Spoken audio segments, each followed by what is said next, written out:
บថាស្នេហាផ្អែមដូចទឹកឃ្មុំតែចិនខ្ញុំពុំទាន់ជឿគេបានឡើយខ្លាចមិនเป็นដូចសំដី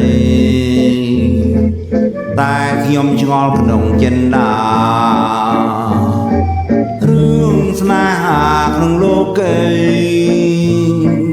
ឃើញគេចូលចិនគ្រប់គ្នាទាំងប្រុងស្រីតើមានន័យរបៀបណាខ្ញុំចង់ដឹងចង់ឮដែ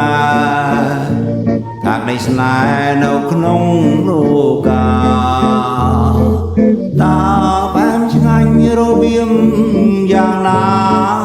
បានជាគេប្រាប់ថាបែបណាងតើស្រីណាព្រមដាងទៀនព្រមខ្ញុំក្លៀនចង់ដឹងច្បាស់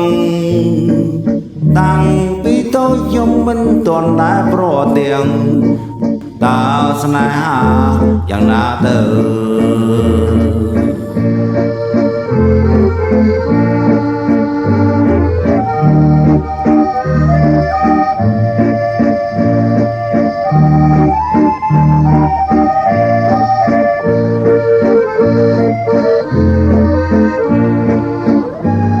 ខ្ញុំចង់ដឹងចង់ឮដែរថាក្តីស្នេហ៍នៅក្នុងលោកាតើ